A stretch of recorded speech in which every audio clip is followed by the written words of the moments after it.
안녕하세요. 오늘도 사연 살롱을 찾아주셔서 감사합니다. 결혼 4년차 기혼 여성이에요. 저는 27살, 남편은 31살로 저희는 궁합도 안 본다는 4살 차이로 결혼을 했어요.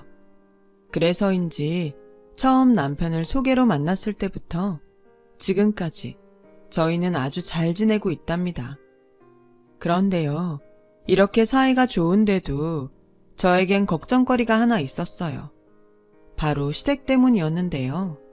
저는 얼굴도 뵙지 못했지만 시어머니와 시누이는 시아버지가 돌아가시고부터 아들이자 장남이고 오빠인 남편에게 심리적으로 또 경제적으로 의지를 심하게 하셨어요. 다행히 남편이 단호박처럼 자기 집에 되는 것은 되고 불가능한 것은 안 된다고 얘기를 하고 있어 결혼하고 큰 문제는 없었지만 그게 결혼이 1년이 넘어가니 슬슬 저에게도 영향을 끼쳐와서 얼마 전 큰 일이 있었어요. 저희는 다른 부부가 많이 그렇듯 맞벌이를 하고 있어요. 그래서 자연스럽게 각자의 수입은 각자가 관리하고 생활비와 각종 세금은 절반씩, 그리고 양가에 해드려야 하는 기념일 및 용돈 같은 건 각자가 알아서 하자고 결혼 전부터 합의했어요. 남편은 지금까지도 이름만 들어도 아는 대기업에 다니고 있어요. 저는 직원 2명을 데리고 그 동네에서는 제법 큰 약국을 운영하고 있고요. 시댁은 잠깐 언급했듯 시아버지가 돌아가신 후로 수입이 없으셔서 남편이 결혼하고 매달 150만 원씩 보내드렸고 10년 된 30평대 빌라에서 시누이와 살았어요. 그에 반면 저는 친정아버지가 사업을 하시고 부동산 자산이 꽤 있으셔서 시댁에 비해 경제적으로는 여유가 좀 있는 편이신데 제가 현재 운영하는 약국도 친정아빠가 건물 1층에 자리를 내어주셔서 감사하게도 지금 시세에 말도 안 되는 월세를 내며 하고 있죠. 그뿐만이 아니라 저희가 결혼하고 첫 신혼살림을 차린 집도 친정아빠가 미리 사놓으신 서울 강남의 아파트였는데요. 저 못지않게 남편을 좋게 본 아빠가 저희가 결혼하겠다고 인사를 갔더니 신혼집은 내가 마련해뒀으니 자네는 부담 갖지 말고 혜령이랑 의논해서 같이 신혼살림 장만해. 대신 가전제품이랑 가구는 이왕이면 돈 더 주더라도 좋은 걸로 사고 첫살림이 좋아야 잘 사는 거야 라며 말씀하셔서 저도 남편도 깜짝 놀랐었어요. 저희 아빠는 남편이 아버지를 여의고 실질적인 집안의 가정으로 살아왔다는 것을 대견해하면서도 측은하게 여기셨죠. 아마 당신도 그런 과거가 있었기에 남편에게 장인어른 이전에 아버지의 자리를 채워주고 싶으셨던 것 같아요. 저는 달리 형제가 없어서 저희 집엔 남편이 사위이자 아들인 셈이었어요.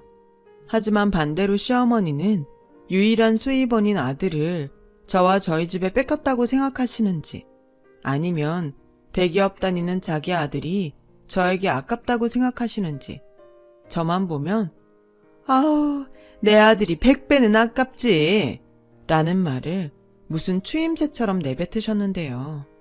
당연히 들을 때마다 기분은 나쁜데 남편이 알아서 그런 말 하지 마. 내가 회사 빼면 뭐 하나 내세울 게 있어? 다른 사람들이 들으면 욕해. 라고 시어머니 입을 막아버리니 달리 그것 때문에 화를 낸 적은 없었어요. 하지만 저와 시어머니의 관계가 이렇다 보니 언제나 시한폭탄을 끌어안고 사는 기분이었습니다. 남편의 여동생인 시누이는 아무리 예쁘게 봐주려고 해도 밉상짓을 일삼았어요. 그러던 중 한 번은 친정 엄마랑 백화점에 갔다가 엄마가 예쁘다며 명품 프라다 가방을 사주셨어요. 그 가방을 본 시누이가 제 가방을 힐끔힐끔 보더니 남편이 잠깐 자리를 비우자 대뜸 이런 말을 하더군요. 언니, 그 가방 솔직히 언니랑 안 어울려요. 왜요? 그 가방은 나처럼 20대 초반이 들어야 간지나는데 언니는 곧 있으면 30이잖아요. 괜히 그거 메고 다니다가 어리게 보이려고 안 달랐다는 말 들어요. 그러지 말고 언니는 돈도 많으니까 다른 거 사고 그거 나한테 주면 안 돼요? 이 가방을 달라고요? 솔직히 언니 신혼여행 다녀와서 나한테 뭐 사다 준 것도 없잖아요. 내 친구 올케들은 면세점에서 명품 가방도 사주고 했다던데 새 거 사달라고 안 할 테니까 그거 나 줘요. 콜? 저는 신우이의 논리가 하도 어이가 없어서 할 말을 잃었어요. 그런데 시어머니는 대답하지 않는 제가 답답하다는 듯 자기 가방도 아니면서 콜, 무조건 콜해 라고 말했고 저는 순간 정색하고 이렇게 말해버렸어요. 미안한데 이 가방은 친정엄마가 사주신 거라 줄 수는 없어요. 저희 엄마 눈엔 제가 그렇게 어려 보였나 보죠. 그리고 신혼여행 갔다 오면서 아가씨한테 내가 면세점에서 선글라스 사다 줬는데 사다 준 게 없다고 하니까 기분이 좀 그렇네요. 가방은 아니었지만 그래도 나 딴에는 생각하고 고른 건데 얘, 넌 돈도 많은 애가 말을 어쩜 그렇게 야박하게 하니? 줄 수 없으면 하나 사준다고 하면 좀 좋니? 시어머니와 시누이는 저희 친정이 잘 살고 제가 월세도 거의 내지 않으면서 약국을 운영한다는 사실을 알고 제가 돈을 아주 많이 버는 걸로 알고 있더라고요. 당연히 그 돈을 자기를 위해 쓸 수 있다고 생각하는 모양이었어요. 사실 따지고 보면 집 명의도 친정 아빠 앞이고 약국도 지금은 아빠 덕에 지출을 줄이고 있는 입장이라 제가 마음에 빚이 있거든요.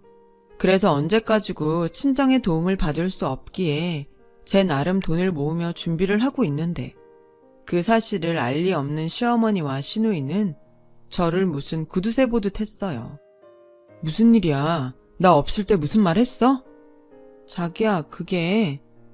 아니다. 얘기는 무슨? 아무 얘기 안 했다. 시어머니는 남편이 돌아와 무슨 일이냐고 묻자 서둘러 아무 일도 아니라는 듯 급히 제 입을 막으셨어요. 이쯤이면 대충 시댁과 저희 부부의 사이를 짐작하실 수 있으실 텐데요.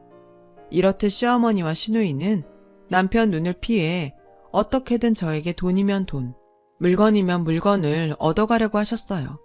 그래서 저는 시어머니와 시누이 전화가 무섭고 남편한테 말하지 말고 라는 말이 먼저 나오면 자연스럽게 긴장이 되었어요. 그렇다고 남편에게 시시콜콜 시댁의 얘기를 하는 것도 좀 그랬는데 그런 데는 나름의 이유가 있었어요. 저희 남편은 결혼 전부터 아무리 가족이라고는 하지만 자기 어머니도 자기 동생도 버겁다고 했어요. 자립할 생각도 없고 어떻게든 자기한테 의지해서 원하는 것을 손에 넣으려고 하는 어머니와 동생이 싫었다고요. 그렇다고 자기한테 뭘 해주거나 고맙다, 수고했다 이런 소리도 하지 않으면서 그렇게 싫다는데도 데리고 다니면서 돈 계산을 하게 했다고 해요. 그래서 저와 만난다고 했을 때도 시댁에선 달가워하지 않았고 결혼까지 한다고 하니 마치 자신들이 편하게 쓰던 지갑을 잃어버린 듯 그렇게 아들을 장가 보내기 싫어했다는 소리를 나중에서야 남편을 통해 듣게 되었죠. 솔직히 가족이니까 지금까지 참았지 남이면 절대 엮이기 싫어. 그래서 내가 자기한테 늘 창피하고 미안해. 혹시라도 우리 엄마나 석주가 이상한 소리 하면 나한테 바로바로 말해. 내가 자기 신경 쓰이지 않게 알아서 할게. 남편이 미리부터 이런 소리를 하는데 제가 가운데서 시어머니나 시누이의 이야기를 전달하는 게 오죽 조심스럽겠어요. 괜히 저로 하여금 분란이 생기지 않을까 저도 남편이 마음 쓰는 게 싫어서 말을 하지 않게 되더라고요. 하지만 아무것도 모르는 시어머니는 저희가 결혼할 때 뭐 하나 해주신 것도 없으시면서 저에게 그렇게 예단을 요구하셨어요. 예, 이거 네가 뭘 사면 좋을지 모를 것 같아서 내가 적어봤다. 어머니, 기석 씨한테 못 들으셨어요? 신혼집을 저희 아빠가 해주셔서 예단은 따로 안 하기로 했는데. 들었다. 근데 그게 말이 됐니? 보는 눈들도 많은데 어떻게 예단을 안 할 생각을 하니? 너도 참 염치가 없다. 그래도 내 아들이 우리나라에서 손에 꼽히는 대기업에 다니잖아. 잔말 말고 거기 적힌 건 준비해라. 저는 황당했지만 이왕 적어 오셨다고 하니 주신 리스트를 봤어요. 그런데요, 리스트를 보니 정말 기가 막히는 거 있죠.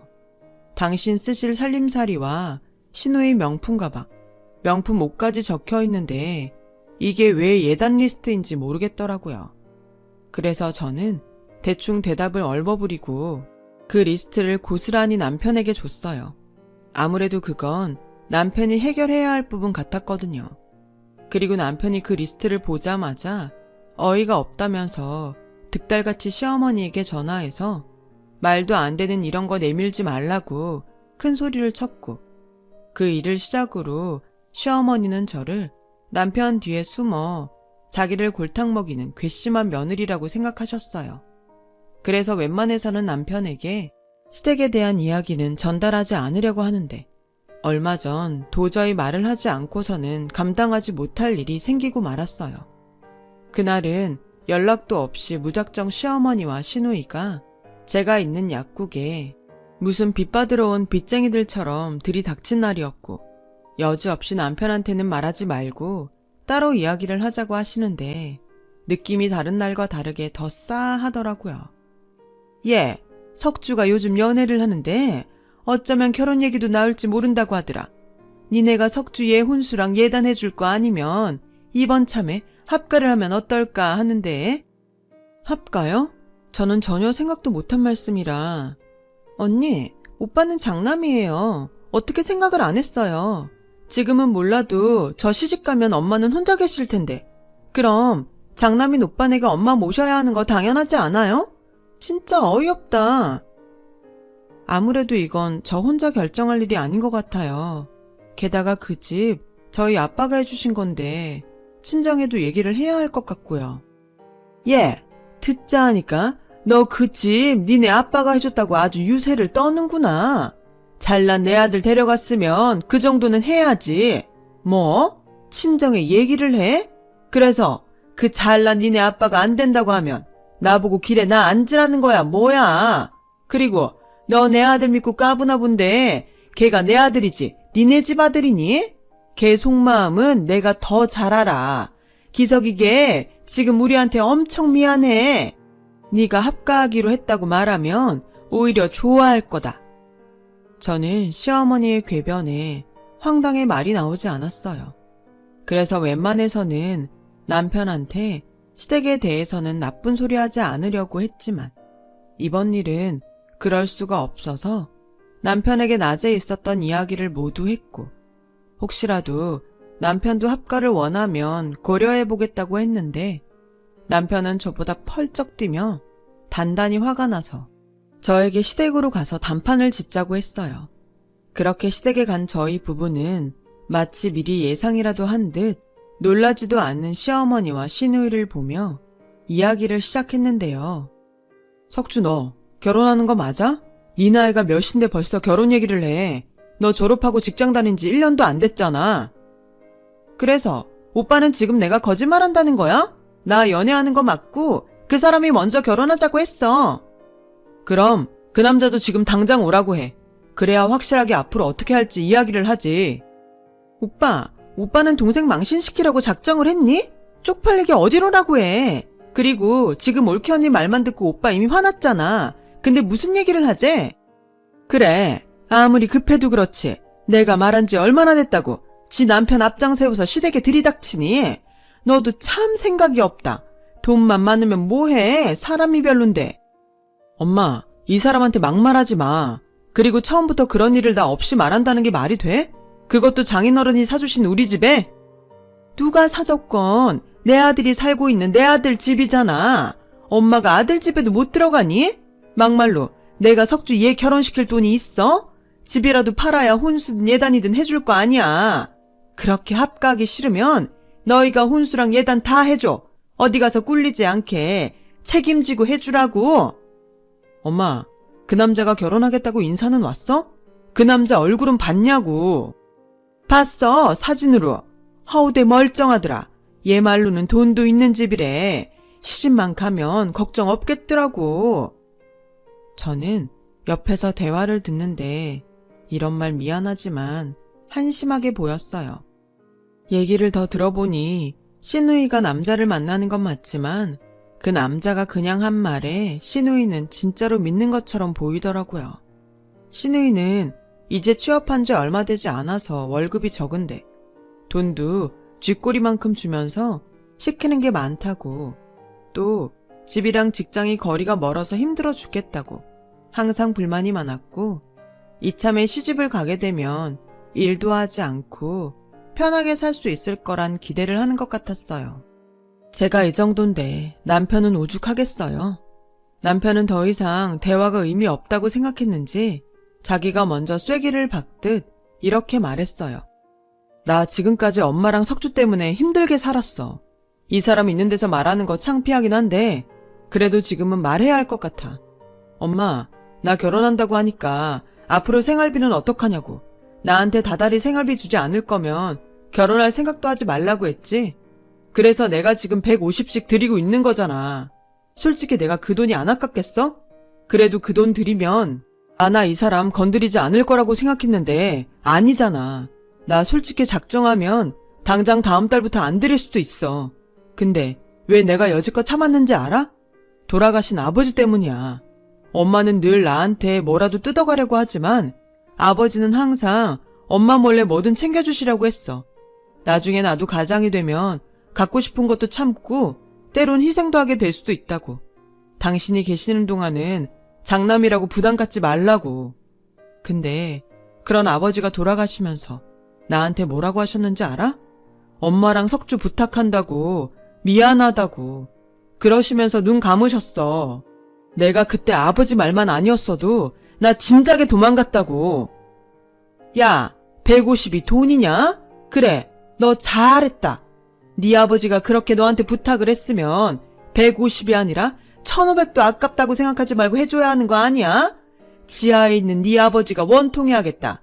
석주에 네가 준 돈으로는 택도 없어서 학자금 대출까지 받았어. 꼴랑 150 줘놓고 너 너무 오버하는 거 아니냐? 너가 정 학가가 싫으면 석주 빚 네가 갚아주고 앞으로 생활비 300 정도는 줘야 될 것 같다. 엄마는 아들이 무슨 은행이야? 내가 그 돈 주고 나면 나한테 뭐가 남아. 계속 이런 식으로 나오면 생활비고 뭐고 아무것도 없어. 합가? 지금도 이런데 무슨 꼴을 더 보자고 그런 소리를 해. 나 솔직히 이대로 영 끊으면 더 좋거든? 나도 할 만큼 했어.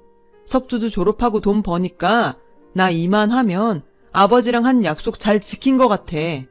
이제부터는 딱 끊고 살 테니 그런 줄 알아. 남편은 제가 본 중에 가장 많이 화가 난 얼굴로 제 손을 잡고 시댁을 나왔어요.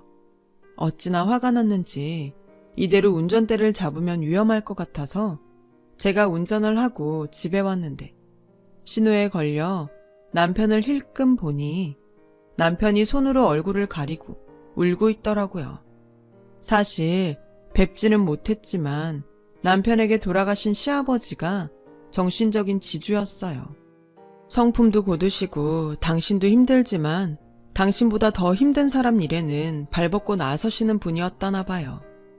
그런 아버지가 돌아가시면서 남겨진 가족들을 남편에게 부탁했으니 아마도 남편은 시어머니와 시누이를 떠나 그 약속을 지키고 싶었던 것 같았죠. 저는 집에 와서 남편에게 정말로 가족들과 영 끊고 살 거냐고 물었고, 그러자 남편은 그럴 수만 있다면 얼마든지 그러고 싶은데 자기 식구들은 절대 자기를 놓아주지 않을 거라서 생각이 많다고 하더라고요.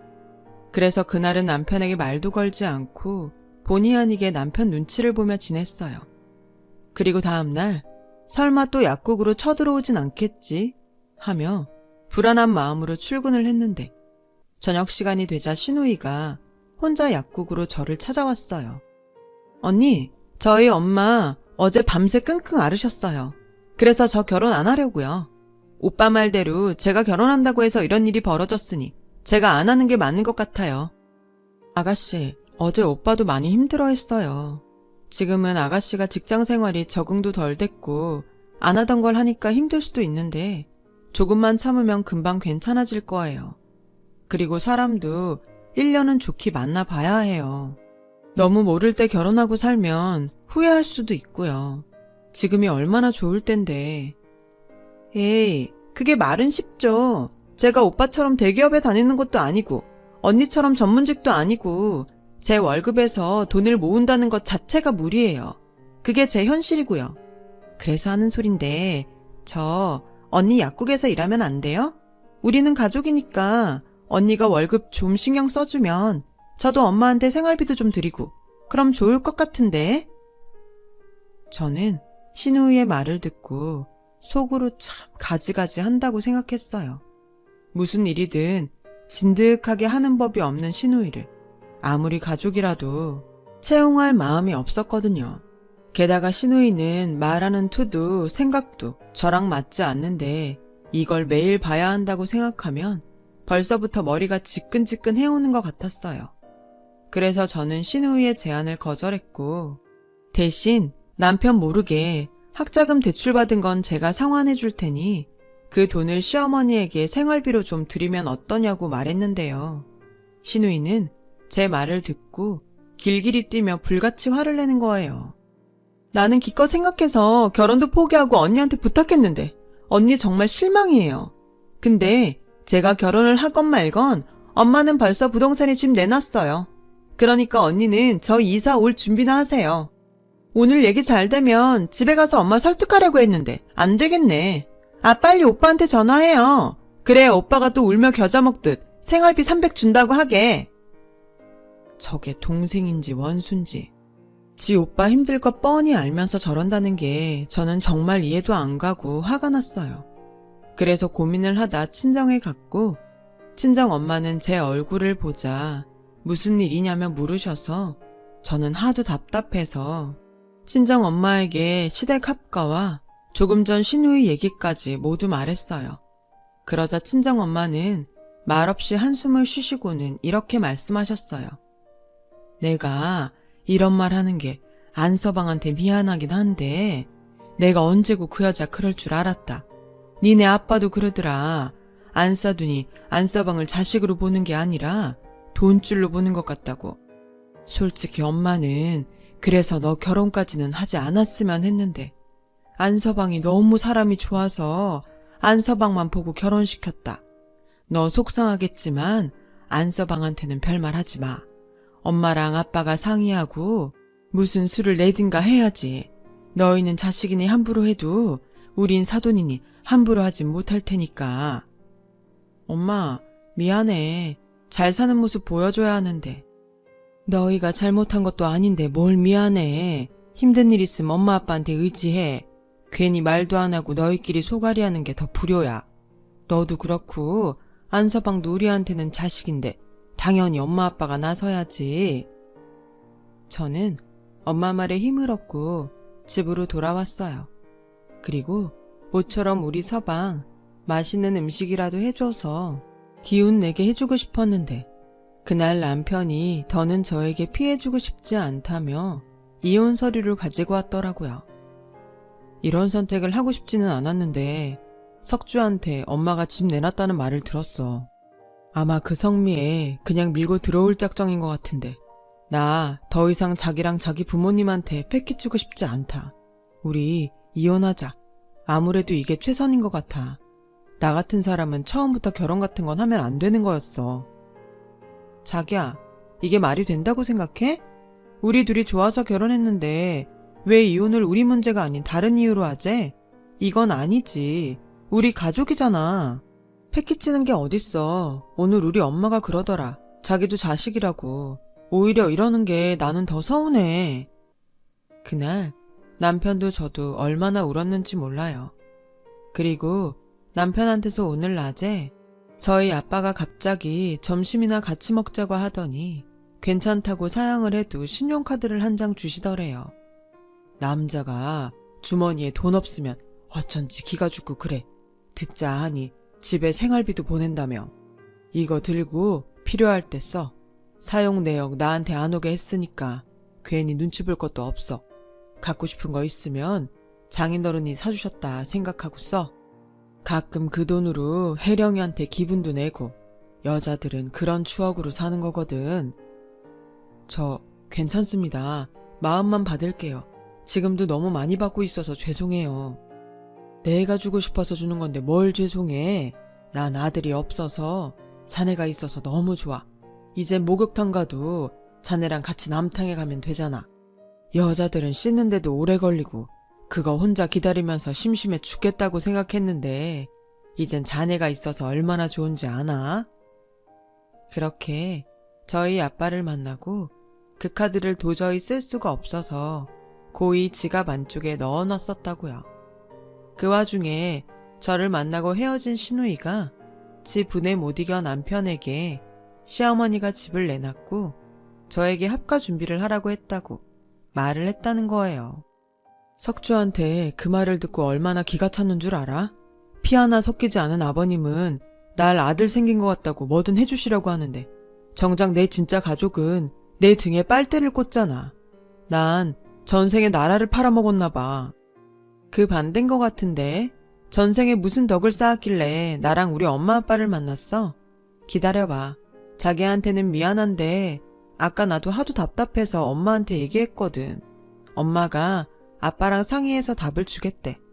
자기 자존심 상할 것 같아서 말 안 하려고 했는데 이번 한 번은 염치 없어도 우리 집 도움 받자. 그리고 다시는 이런 거 가지고 오지 마. 이혼을 하겠다 싶으면 서류는 내가 들고 올 거니까. 저는 농담처럼 그리고 진심을 다해 남편을 위로했어요. 그리고 며칠 후 시어머니는 당신 집이 팔렸다며 이사 날짜를 저에게 통보하셨고 저는 친정엄마가 시킨 대로 알겠다고 했어요. 무슨 꿍꿍이야? 어쩐 일로 순순히 알겠대?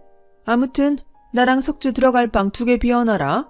설마 한 방 쓰게 할 생각이면 어림없다. 그리고 내가 쓰던 것들은 다 낡아서 버리고 갈 거니까 네가 알아서 가구도 좀 사고 방도 좀 꾸며라. 너 시집 올 때 집 해왔다고 아무것도 안 했잖아. 이번 기회에 그거 한다고 생각해. 가만히 듣고 있으니 시어머니는 자기 혼자 신나서 선을 넘나드셨는데 사실 저희는 이미 그 집을 팔고 친정집으로 이사를 왔어요. 혜령아, 너랑 안서방만 괜찮으면 당분간은 우리 집 2층에서 지낼래? 한 1, 2년 정도 지내면서 다른 곳 알아보면 어떨까 하고. 네 아빠랑도 얘기했다. 우리랑 같이 지내면 너희 시어머니 합가하자는 소리도 못할 거고 안서방만 괜찮다고 하면 이참에 그 여자 버릇 좀 고쳐보자.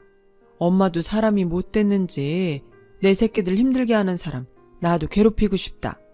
물론 안서방이 내켜하지 않으면 어쩔 수 없지만 엄마 아빠 마음은 그래. 저희 남편은 당연히 저희 친정 부모님이 하자는 대로 하겠다고 했어요. 그리고 오히려 친정 부모님과 함께 산다고 생각하니 자기는 가족의 울타리로 들어가는 것 같아서 좋다고 하더라고요. 그 길로 이사를 진행했고 저희가 살던 아파트는 내놓자마자 바로 계약이 되었어요. 드디어 시댁의 이삿날이 밝았어요. 버리는 것이 많고 챙겨올 것이 별로 없었던 시어머니와 시누이는 용달차 한 대로 아침 대바람부터 저희가 살던 아파트로 오셨고 이미 그곳에 이사와 사는 사람들에게 그런 사람 여기 안 산다며 문전박대를 당했다나 봐요. 야, 너 우리 엿먹이려고 일부러 그랬지? 너네 어디로 이사 갔어? 당장 주소 불러. 이게 아주 사람을 우습게 알아? 어머니, 저희 친정에 들어와서 살아요. 친정 부모님이랑 합가했어요. 미리 말씀드리지 못해서 죄송해요. 워낙 급하게 진행된 일이라서요. 그 집이 저희 아빠 집이잖아요. 아빠가 그 집 하신다는데 저희라고 별 수 있나요? 그래서 저희도 갈 곳이 없어서 친정에 얹혀 살아요. 어머니도 갈 곳 없으시면 여기로 오셔서 저희랑 같이 얹혀 사실래요? 뭐라고? 너 일부러 그랬지? 됐고 우리 어디든 들어가야 하니까 있는 돈 다 보내. 당장 들어갈 집이라도 있어야 할 거 아니야. 엄마, 우리 돈 없어. 그리고 앞으로 장인어른한테 월세도 내야 해서 엄마한테 드리던 돈도 100으로 줄여야 할 것 같아. 석주도 돈 버니까 괜찮지? 그리고 1년 뒤엔 그 돈도 안 보낼 거야. 우리도 집 구해서 나가야지. 그렇게 돈 많다고 자랑하더니 네 처가에서 월세를 내래? 그리고 니들 살 집도 안 해준다고? 엄마가 자꾸 눈독 들여서 안 해주신대. 지금도 하마터면 자기 집에 엄마가 들어와서 살 뻔했다고 그 집 정리하신 거야. 무슨 이런 거지 같은 경우가 다 있어? 넌 그 소리 듣고도 가만히 있었어? 가만히 있었어. 만약 나라도 그랬을 거니까. 엄마, 이제 제발 거지 말고 사람답게 살아. 살던 집 팔고 오늘 잔금 받았지? 그 돈으로 앞으로 지낼 집 구해. 이번 기회에 집도 좀 줄이면 더 좋겠네. 엄마, 끊어. 그리고 앞으로 돈 얘기는 무조건 안 들어드릴 거니까 얘기도 꺼내지 마. 엄마, 나 지금 너무 행복해. 여기선 내가 돈이 아닌 자식 같거든. 제발 부탁인데 나도 좀 사람답게 살자. 엄마가 좀 도와주라. 그래, 너 네 엄마랑 네 동생 어떻게 되든 상관하지 말고 혼자 잘 먹고 잘 살아. 우리도 더 이상 너 가족으로 생각하지 않을 테니까. 저 혼자 잘 살겠다고 가족도 버린 네가 얼마나 잘 사나 내가 똑똑히 두고 볼 거야. 그 사람들이 지금은 잘해주는 것 같지? 그래도 남은 남이야. 가족 없으면 얼마나 서러운데. 너 그때 우리 찾아와도 우린 너 절대 받아주지 않을 거다. 이 망할 자식. 네 아버지도 지금 지하에서 피눈물을 흘리고 있을 거야. 시어머니는 그 말을 끝으로 전화를 끊으셨어요. 그리고 지금까지도 아무런 연락이 없으셔서 이 글을 쓰고 있는 지금도 저희 부부는 시어머니와 시누이가 어디에서 어떻게 살고 있는지 모르고 있어요.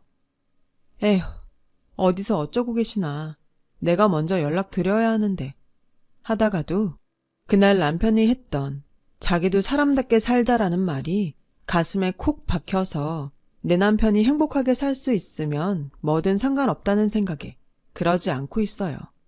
그냥 시누이의 SNS를 통해 그게 진짜인지 꾸며낸 거짓인지는 모르겠으나 그럭저럭 사는 것 같고 만약 어느 날 갑자기 시어머니든 시누이든 연락이 온다면 그들이 달라져 있지 않은 한 저도 그렇고 남편도 절대 받아주지 말자고 서로 합의를 했어요.